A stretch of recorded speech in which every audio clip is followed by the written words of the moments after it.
கிறிஸ்து இயேசுக்குள் வாழ அழைக்கப்பட்ட அனைத்து சகோதர சகோதரிகளுக்கும் தேவனால் கிருபையும் தேவ ஆவியின் ஞானமும் உண்டாவதாக. இன்னைக்கு நம்ம பார்க்க போற சத்திய வசனத்தின் சத்தியங்களை எந்த சத்தியத்தை பற்றி நம்ம பார்க்க போகிறோம் என்றால், மார்க் எழுதின சுவிசேஷத்துல 3ஆம் அதிகாரத்துல வசனங்கள் 31 வாசிக்க கேட்போம். அப்பொழுது அவருடைய சகோதரரும் தாயாரும் வந்து வெளியே நின்று அவரை அழைக்கும்படி அவரிடத்தில் ஆள் அனுப்பினார்கள். அவரை சுற்றிலும் உட்கார்ந்திருந்த ஜனங்கள் அவரை நோக்கி, இதோ உம்முடைய தாயாரும் உம்முடைய சகோதரரும் வெளியே நின்று உம்மை தேடுகிறார்கள் என்றார்கள். அவர்களுக்கு அவர் பிரதியுத்தரமாக, என் தாயார் யார், என் சகோதரர் யார் என்று சொல்லி தம்மை சூழ உட்கார்ந்திருந்தவர்களை சுற்றி பார்த்து, இதோ என் தாயும் என் சகோதரரும் இவர்களே. தேவனுடைய சித்தத்தின்படி செய்கிறவன் எவனோ அவனே எனக்கு சகோதரனும் எனக்கு சகோதரியும் எனக்கு தாயுமாய் இருக்கிறான் என்றார். இந்த வசனங்களை பற்றி தான் நம்ம இன்றைக்கு பார்க்க போகிறோம். இதுல என்ன நமக்கு சொல்லப்படுகிறது அப்படின்னு நம்ம தெரிஞ்சுக்கிறதுக்கு எந்த பின்னணியிலிருந்து நம்ம பார்க்க போனோம் அப்படின்னா, இது ஒரு சாதாரண விஷயம் இல்லையா? இயேசு கிறிஸ்துவை அழைக்கிறார்கள். யார் அழைக்கிறாங்க? தெரிஞ்சவங்களோ நண்பர்களோ கிடையாது. தாயும் யாரு சகோதரர்களும் சகோதரியும் கூப்பிடுறாங்க. இது ஒரு சாதாரண விஷயம். அந்த நேரத்தில் இயேசு கிறிஸ்து என்ன பதில் கொடுத்தாரு அப்படிங்கிறது கூட சாதாரணமாக தோன்றலாம். இது அவருடைய வாழ்க்கையில் ஒரு சின்ன, அதாவது ஒரு 5 நிமிடங்கள் நடந்த ஒரு சம்பவம். அந்த சம்பவத்தை இந்த சுவிசேஷத்தில் இன்று உலக மக்கள் அனைவருக்கும் தெரியும்படியாக எழுதப்பட்டிருக்கிறது என்றால், அப்ப அதில் என்ன முக்கியத்துவம் இருக்குது அப்படிங்கிறத நம்ம புரிஞ்சுக்கணும். அப்ப ஏதோ ஒரு மிகப்பெரிய சத்தியம் இந்த மக்களுக்கு அறிய வேண்டியதாக இருக்கின்றது அப்படிங்கிறத நம்ம புரிந்து கொள்ள வேண்டிய நேரமாக இருக்கிறது. ஏன் அப்படின்னு பார்த்தோம்னா, ஏதோ ஒன்று நம்ம எல்லாருமே தெரிஞ்சுக்க வேண்டிய விஷயமாக இருக்குது. ஏன் அப்படின்னு பார்த்தோன்னா, இன்று பலவாறு, அதாவது பல்வேறு திசைகளும் சரி பல்வேறு ஜாதிகளிலும் சரி பல பேரை தேவனுக்குள்ள உள்ள நுழைய விடாம, அவருடைய வார்த்தைக்குள்ள நுழைய விடாம, அவர் அறிய விடாம, பல தேசங்கள்லையும் சரி பல்வேறு ஜாதிகள்லையும் சரி பல சகல விதமான இனங்கள்லையும் சரி எது அவர்களை தடுக்கிறது அப்படின்னு பார்த்தோம்னா உறவு முறை. இதை நம்ம ரொம்ப கவனமாக யோசிக்க வேண்டிய நேரமாக இருக்கின்றது, யோசிக்க வேண்டிய விஷயமாகவும் இருக்குது. பல பேரை இதற்குள் வர விடாமல் தடுத்து நிறுத்துவது எதுன்னா உறவுகள் தான். எப்படிப்பட்ட உறவுகள்? வெளியில உள்ள உறவுகள் கூட அவர் இந்த இடத்துல சொல்ல வரல. தாயும் சகோதரன் அப்படின்னா அவர்கள் குடும்பத்துக்குள்ளேயே என்ன இருக்கும் அப்படின்னா, அவர் பின்னால போவதற்கு தடையாக இருப்பவர்கள் அதிகமாக இருக்கின்றார்கள். அப்படி தடையாக இருந்தாலும் அவர் பின்னால தான் போகணும் அப்படிங்கிற ஒரு சத்தியமும் இதுல அடங்கி இருக்குது. இன்னொரு விதம் அப்படின்னா, தேவனுக்கு கீழ்ப்படிவதை பார்க்கிலும் நம்ம என்ன பண்றோம்னா உறவுகளுக்கு அதிகமாக முக்கியத்துவமும் கீழ்ப்படியவும் செய்கிறோம். இதையும் நம்ம புரிந்து கொள்ளணும். நம்முடைய பாவங்கள் வெளியரங்கமா இருக்கிறது இல்லையா? அந்த வெளியரங்கமான பாவங்களை கூட என்ன பண்ணலாம், ஒரு நேரம் நம்ம மனம் திரும்பி மாறுவதற்கு வாய்ப்புகள் அதிகம் இருக்கிறது. ஆனா இந்த உறவுகளுக்கு என்றைக்கு நம்ம முக்கியத்துவம் கொடுக்க ஆரம்பிக்கிறோமோ, அப்ப பாவங்கள் வெளியரங்கமாக தெரியாவிட்டாலும் உள்ளுக்குள்ளேயே பல எண்ணங்கள் என்ன ஆயிரும், அவரை பின்தொடர்வதற்கு தடையாக அமைந்துவிடும். இப்போ எடுத்துக்காட்டு பார்த்தோம் அப்படின்னா, தன்னுடைய வீட்டிலேயே அவருடைய வார்த்தைக்கு பின்பற்றி வரவிடாமல் தடுப்பவர்களாக இருந்தால் என்ன பண்ணுவாங்கன்னா, வார்த்தையை படிக்க முடியாது, அதை தூக்கி எரிஞ்சிருவாங்க. இன்னொரு விஷயம் என்னன்னா, அவர் தெரிஞ்சுக்கணும்னு ஆசைப்படுறவங்கள்ட்ட யார்கிட்டையாவது பேசணும் அப்படின்னு நினச்சா அவங்க கிட்டையும் பேச விட மாட்டாங்க. இப்படிப்பட்ட பல சூழ்நிலைகளை குடும்பத்துக்குள்ளேயே பண்ணும்போது அவர்கள் ஆவிக்குரிய வாழ்க்கையில் முதலடி எடுத்து வைத்தாலும் அதுக்கடுத்து உள்ள படிகள் என்ன பண்ண முடியல, பின்பற்றி வர முடியல. இப்படிப்பட்ட சூழ்நிலைகளை எல்லாம் பின்னாடி நமக்குலாம் நேரிடும்ட்டு தான் அப்பவே இந்த ஒரு சாதாரண சம்பவம் எதில் எழுதப்பட்டிருக்கு, சுவிசேஷத்தில் எழுதப்பட்டிருக்கு. ஏன்னா இதை தவிர, அதாவது இந்த வசனங்களில் எழுதினது தவிர பல விஷயங்கள் நடந்திருக்குது. அது பலவற்றைகள் எழுதப்படாமலும் இருந்திருக்கு. ஆனால் இந்த ஒரு விஷயம் எழுதப்பட்டிருக்குது அப்படின்னா இந்த சம்பவம் எல்லாருக்கும் கட்டாயம் பயன்படுவதாகவும், இது ஒவ்வொருவருக்குள்ளேயும் இருந்து வேரூன்றி அவருக்குள் இருந்து அவரை பின்பற்றுவதற்கு முக்கியமான காரணமாக இந்த சம்பவம் நமக்கு இருக்குது. யாருக்கு முக்கியத்துவம் கொடுக்கணும், எதற்கு முக்கியத்துவம் கொடுக்கணும், இயேசு கிறிஸ்து உறவு முறையை எப்படி அவர் பேசுகிறார் அப்படிங்கிறத நம்ம புரிஞ்சுக்கொள்ளணும். நம்ம என்ன நினைக்கிறோம் அப்படின்னா, பொதுவாக அப்படியே வாசித்துட்டு அப்படியே போயிடுறோம். அவருக்கு கீழ்ப்படுகிறது தான் தாயும் சகோதரன் சொல்லிட்டார் அப்படின்னு வாசிச்சுட்டு போயிடுறோம். அதே மாதிரி தான் நமக்கும் அப்படிங்கிறத நம்ம என்னைக்கு புரிந்து கொள்ள போகிறோம்? உண்மையிலேயே அவருடைய வசனத்தை பின்பற்றுகிறவரும் அவரை பின்பற்றுகிறவர்கள் தான் நமக்கு உண்மையிலே யாரு? தாயும் சகோதரர்களும்.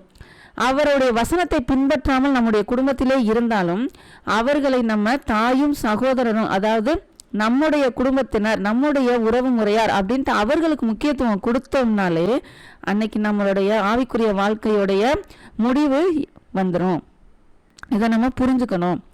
இதுக்காக தான் இந்த சம்பவம் எழுதப்பட்டிருக்கு. ஆண்டவராகிய இயேசு கிறிஸ்து உறவு முறைக்கு முக்கியத்துவத்தை அவர் கொடுக்கவில்லை. அதை தாண்டி எதற்கு முக்கியத்துவம் கொடுக்கின்றார் என்றால், பிதாவின் சித்தத்தை யார் நிறைவேற்றுகிறார்களோ அவர்கள்தான் அவருடைய உறவுகளாக அவர் நினைக்கிறார். இன்னொரு விஷயம் இதில் பார்க்கணும். யார் தேடுறாங்க அப்படின்னு பார்த்தோம்னா, தாயாரும் சகோதரர்களும் சகோதரியும். இதே மாதிரி ஒரு சம்பவம் இயேசு கிறிஸ்துடைய வாழ்க்கையில் நடந்திருக்கிறது. அது யார் தேடி இருக்காங்க அப்படின்னு பார்த்தோம்னா, திரும்பவும் அதே மாதிரி தாயாரும், ஆனால் சகோதர சகோதரிகள் கிடையாது, அவருடைய தந்தையும். எப்பொழுது அப்படின்னா, இயேசு கிறிஸ்துவானவர் 12 வயதில் இருக்கும்போது தேவாலயத்திலே இருந்து விட்டார், அங்கே போதகம் செய்து கொண்டிருக்கிறார். அப்படிப்பட்ட சூழ்நிலையில் 3 நாள் கழித்து இயேசு கிறிஸ்துவை தேடி கண்டுபிடிக்கும் பொழுது அவருடைய தாய் கேட்கிறாங்க. என்ன கேட்குறாங்க? உன்னை தேடிட்டே இருந்தோமே, ஏங்க எங்கள்கிட்ட சொல்லலை, ஏன் இப்படி செய்தாய் அப்படின்னு. உடனே அதுக்கு அப்பவே அவர் பதில் சொல்லிட்டார். ஏன் என்னை தேடுகிறீர்கள்? என் பிதாவினுடைய வேலையில் இருக்கிறது, என்னுடைய வேலையா இருக்கிறது அப்படின்னு அப்பவே அவர் பதில் சொல்லிட்டார். 12 வயதிலேயே அவர் பதில் சொன்னதுக்கு அப்புறமும் அதை புரிந்து கொள்ளாமல் இப்பொழுது என்ன பண்றாங்க? தாயாரும் சகோதரரும் தேடிக்கிட்டே தான் இருக்காங்க. அந்த வசனம் எப்படி போட்டிருக்கு? அப்படிதான் போட்டிருக்கு. இதோ உங்களுடைய தாயாரும் உங்களுடைய சகோதரரும் வெளியே நின்று உண்மை தேடுகிறார்கள். அப்பையும் தேடிட்டு தான் இருக்காங்க. அவர்களுக்குள்ள உண்மையான சத்தியம் தெரிந்திருக்கும். அவருடைய தாய்க்கு கட்டாயம் தெரிந்திருக்கும், இவர் தான் மெஸ்ஸியா அப்படின்னு தெரிந்திருக்கும். தெரிந்திருந்தாலும் அந்த உலக பிரகாரமான ஒரு உறவு அவர்களை என்ன பண்ணுது? ஒரு உந்துதல் ஏற்படுத்தி அவரை தேட வைக்குது. அதுல தவறு ஒன்றும் இல்லை. ஆனா அதை காட்டிலும் இயேசு கிறிஸ்துவ வந்த நோக்கமும் பிதாவின் சித்தத்தை நிறைவேற்றுவதின் அந்த நோக்கமும் அவர்கள் அறிந்திருந்தால் இந்த மாதிரி நடந்திருக்க. ஆனாலும் இது நடந்ததுனால என்ன நமக்கு பிரயோஜனமாக இருக்குதுன்னா, நம்ம கற்றுக்கொள்ள வேண்டிய சூழ்நிலையாக இருக்குது.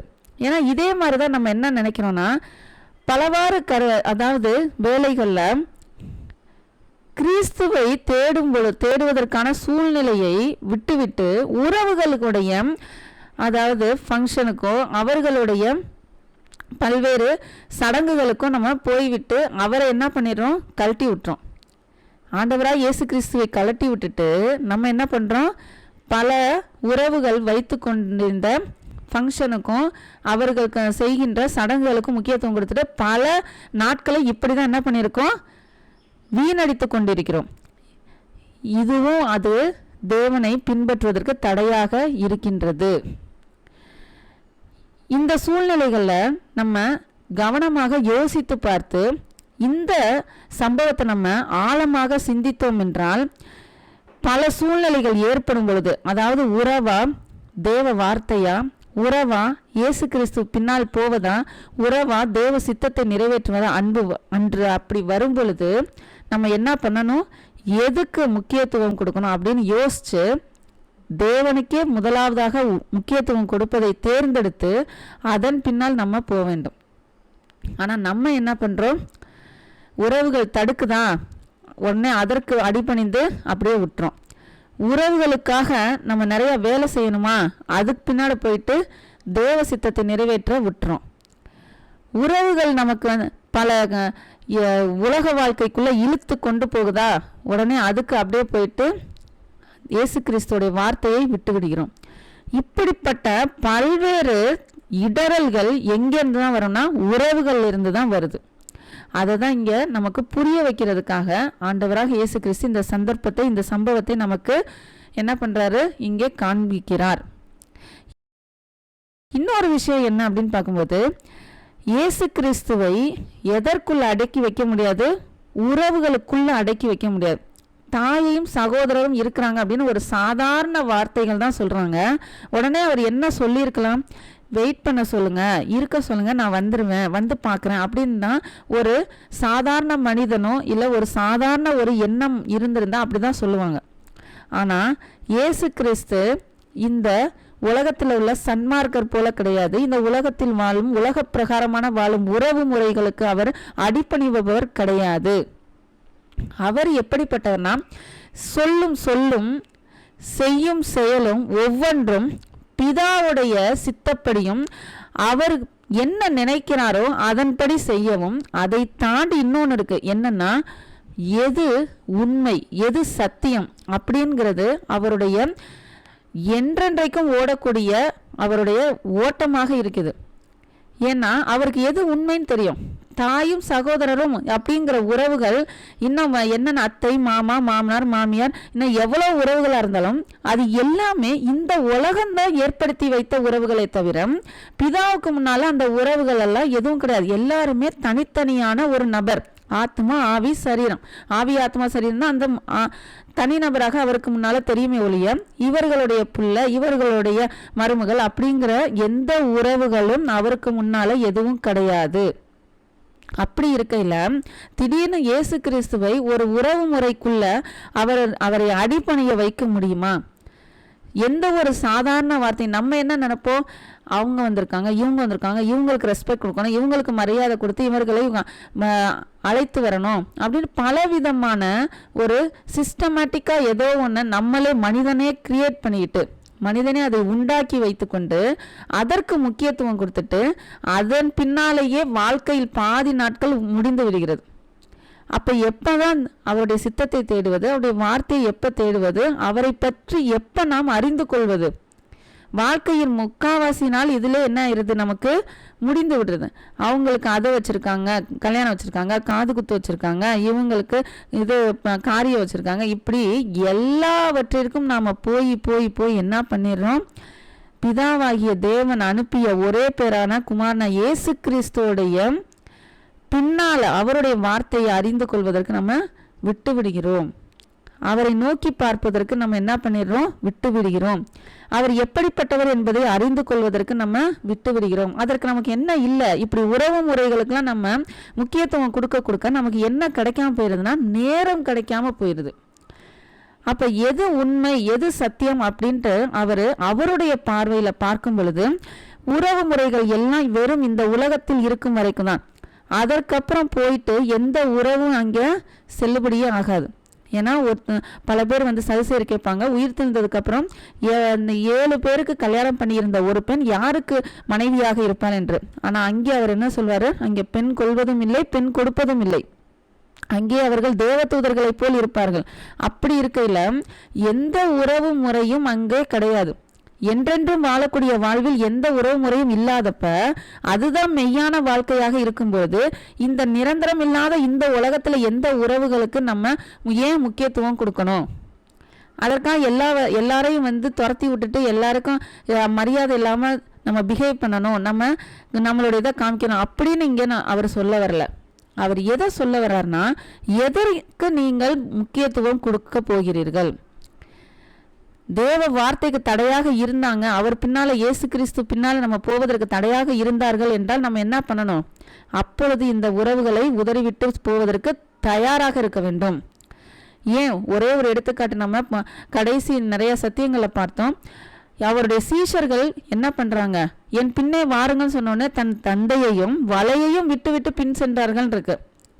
அப்ப பெற்ற தந்தையையே விட்டு சென்றார்கள் தான் அவர்களுக்கு தெரிகிறது எது முக்கியமானது அப்படிங்கிறது தெரியுது, எது உண்மையிலேயே பரத்துக்குரியது அப்படிங்கிறது அவர்களுக்கு தெரிகிறது. அதனாலதான் அவர்கள் என்ன பண்ணிக்கிறாங்க, விட்டு கிளம்புறாங்க. உடனே விட்டோன்னா அவர்கள் எல்லாம் காப்பாற்ற மாட்டார்கள், அப்படியே விட்டுட்டு போயிட்டாங்க அப்படின்னு இல்லை. அவர்களை தேவன் எப்படி பராமரிக்க சொல்கிறாரோ அதை என்ன பண்ணுவாங்க, இயேசு கிறிஸ்து பண்ண சொல்லியிருப்பார், கட்டாயம் பண்ண சொல்லியிருப்பார். அதே மாதிரி இயேசு கிறிஸ்துவும் தாயாரையோ எல்லாரையும் விட்டுட்டார் அப்படின்னு சொல்ல முடியாது. ஏன்னா சாகும் தருவாயில் கூட யோவானிடம் என்ன சொல்கிறார், இதோ உன் தாயிட்ட சொல்றாரு, இதோ உன் மகன் அப்படின்னு சொல்றாரு. அப்ப ஒரேடியா விட்டுட்டும் அவர் போகல. எந்த அளவுக்கு அவர்களுக்கு முக்கியத்துவம் கொடுத்து அவர்களை பராமரிக்கணுமோ அதை அவர் செய்கிறார். அதே நேரத்தில் அதை காட்டிலும் எதை செய்கிறார் பிரதானமாகனா, பிதாவின் பார்வையில் பிதாவுடைய சித்தம் என்னவோ அதை பிரதானமாக செய்கிறார். ஆனால் நம்ம என்ன செய்கிறோம் அப்படின்னா, உறவுகளுக்கு முக்கியத்துவம் கொடுத்துட்டு அவரை பின்பற்றுவதை விட்டு விடுகிறோம். ஒரு பக்கம் வாழ்க்கையில் பாதி நாட்களுக்கு மேலே இதற்கே நம்மளுடைய எல்லா நேரமும் முடிந்து விடுகிறது. ஏன்னா பிதாவானவரையும் அவருடைய அனுப்பினவராக இயேசு கிறிஸ்துவையும் அறிவதற்கு நமக்கு இந்த வாழ்க்கையே பத்தாது. அப்படி இருக்கையில் நம்ம இருக்கிற நேரத்தையும் நம்ம வேற எதுக்கோ செலவு பண்ணிட்டு இருந்தா எப்போதான் நம்ம அவரை அறிகிறது, எப்போதான் அவரை அடைகிறது, எப்போ அவருக்குள்ள நம்ம போறது, இதெல்லாம் நம்ம சிந்தித்து பார்க்க வேண்டியதாக இருக்கிறது. அடுத்தது, இயேசு கிறிஸ்துவுக்கு ஆண்டவராகிய இயேசு கிறிஸ்துவோடைய அவருடைய தனிப்பட்ட வாழ்க்கையில் பார்க்கும் பொழுதும் அவரை எங்கேயுமே என்ன பண்ண முடியாது, இந்த உறவுக்குள்ள அடக்க முடியாது. ஏன்னா அண்ட சராசரங்களையும் படைத்தவரையும் உன் தாயாரும் சகோதரரும் இங்கே இருக்கிறார்கள் அப்படின்னு சொல்லிட்டா என்ன ஆக்க முடியாது. அவர் உடனே கேட்பாரு, என்ன யார் எனக்கு தாயார் அப்படித்தானே கேட்கணும். ஏன்னா எல்லாவற்றையும் படைத்தவர், அவருக்கு உறவுகள் அப்படின்னா அவரை பின்பற்றவர்கள் தானே அவருடைய உறவுகளாக இருக்க முடியும். அதை தான் அவர் சொல்றார். சரியான பதில் எது அப்படின்னு பார்த்தோன்னா 35ஆம் வசனம். அதுவும் யாரை பார்த்து சொல்றாரு, சூழ உட்கார்ந்திருந்த சீசர்களை பார்த்து சொல்றாரு, தேவனுடைய சித்தத்தின்படி செய்கிறவன் எவனோ அவனே எனக்கு சகோதரனும் எனக்கு சகோதரியும் எனக்கு தாயுமாய் இருக்கிறான் என்றார். இந்த இடத்துல அவர்கள் வந்து தேடுகிறார்கள், அவர்களை அவர் அவமானப்படுத்தல. வந்து தேடுற அந்த தாயும் சகோதரரும் சகோதரியும் அவமானப்படுத்தல. அவர்களையும் அவர் பராமரிக்க தான் செய்யறாரு. ஆனாலும் எது உண்மை அப்படிங்கிறது, எது சத்தியங்கிறத மக்களுக்கு தெரியப்படுத்துறார். எது சத்தியம், தேவனுடைய சித்தத்தின்படி யார் இருக்கிறார்களோ அவர்களே எனக்கு தாயும் எனக்கு சகோதரரும் அப்படின்னு சொல்றாரு. ஏன்னா இவர் யாருடைய சித்தத்தின்படி இருக்காரு, பிதாவுடைய சித்தத்தின். அப்ப பிதாவுடைய குமாரன் இயேசு கிறிஸ்துவாக இருக்கிறார். அப்ப தேவ சித்தத்தை செய்கிறவர்களும் யாருக்கு பிள்ளையாக இருப்பாங்க, தேவனுடைய பிள்ளையாக இருப்பாங்க. அப்ப இயேசு கிறிஸ்துவான நமக்கு சகோதரனாகவும், அப்ப நம்ம எல்லாம் என்ன ஆயிடுவோம், தேவனுடைய பிள்ளைகளா இருக்கும்போது அப்ப இயேசு கிறிஸ்துக்கு எப்படி இருப்போம், சகோதரனும் சகோதரியும் தாயுமாய் இருக்கிறோம் அப்படிங்கிறத அவர் சொல்றார். மரியாளோ தன்னுடைய மாம்ச பிரகாரமான ஒரு மாம்சத்தில் தான் இயேசு கிறிஸ்துவை பெற்றெடுத்து கொடுத்தார்கள். ஆனா நம்ம இயேசு கிறிஸ்துவை எப்படி பெற்றெடுக்க போகிறோம், நம்முடைய ஆத்மாவில், அதாவது ஆவியிலிருந்து அவரை உருவாக்கி நம்ம வெளியில கொண்டு வரணும். அப்ப யாரெல்லாம் மறுபடியும் பிறக்கிறார்களோ அவர்கள் எல்லாரும் இயேசு கிறிஸ்துவை தன் உள்ளத்திலிருந்து பிறக்க வைக்கிறாங்க. அப்படி இருக்கும்போது யாரெல்லாம் அப்படிலாம் மறுபடியும் பிறக்கிறாங்களோ அவர்கள் எல்லாருமே என்னது, இயேசு கிறிஸ்துவுக்கு தாயாக தான் இருக்கிறது. இதை தான் இங்க நமக்கு அவர் புரிய வைக்கிறார். நம்ம ஒவ்வொரு சம்பவத்தையும் ஆவிக்குரிய கண்ணோட்டத்துல, உண்மையான பதத்துல, மெய்யான பதத்துல, சத்தியத்தின் அடிப்படையில் நம்ம பார்க்கும் பொழுது எது மெய் அப்படிங்கிறது நமக்கு தெரிந்துவிடும். அதனால இன்றைக்கு நம்ம பார்த்தது என்ன அப்படின்னு பார்த்தோம்னா, உறவுகளை காட்டிலும் ஆண்டவராக இயேசு கிறிஸ்துவுக்கு பின்னால் போவதும் அவருடைய சத்தியத்தை கேட்டு பிதாவின் சித்தத்தை நிறைவேற்றுவதுமே தான் முக்கியமாகவும், அதை யார் நிறைவேற்றுவார்களோ அவர்களே நமக்கு முதலாவதாக உறவுகளாக இருக்கிறார்கள். இன்று பல பேர் ஒரு சொற்கள் சொல்லுவாங்க, என்ன அப்படின்னா ஆவிக்குரிய தகப்பன், ஆவிக்குரிய தாய் அப்படின்னு சொல்லுவாங்க. அதில் எந்த தவறும் கிடையாது. அதுதான், அதாவது ஆவிக்குரிய வாழ்க்கையில் என்னை நடத்தியிருக்காங்க அப்படின்னா ஆவிக்குரிய தகப்பன் அப்படின்னு சொல்கிறாங்க. அதே மாதிரி நம்ம ஆவிக்குரிய ரீதியில் யார் நடத்துகிறோமோ அவர்கள் ஆவிக்குரிய பிள்ளைங்க. இந்த மாதிரி இந்த உறவுகளுக்கு நம்ம என்ன பண்ணணும், முக்கியத்துவம் கொடுக்கணும். இவர்கள் தான் என்னது, நம்முடைய உறவுகள். இவர்களை காட்டிலும் நம்முடைய மாம்ச பிரகாரமான உறவுகளுக்கு அதிகமாக முக்கியத்துவம் கொடுத்துட்டோம்னாலே அங்கே நம்ம ஆவிக்குரிய வளர்ச்சி என்ன ஆயிருது, தடைப்பட்டு போயிருது. அதனால நம்ம இன்றைக்கு கற்றுக்கொண்ட சத்தியத்தை நம் வாழ்க்கையில் ஒவ்வொரு கண்ணோட்டத்திலும், ஒவ்வொரு சம்பவத்திலும், சந்தர்ப்பத்திலும் நம்ம அதை பயன்படுத்தி நாம் வஞ்சிக்கப்படாத படி நம்ம பார்த்து கொள்ள வேண்டும். ஏன்னா நம்மை வஞ்சிப்பதற்கு எங்கேருந்து தான் மெயினாக வரும் அப்படின்னா உறவுகளிலிருந்து தான் வரும்.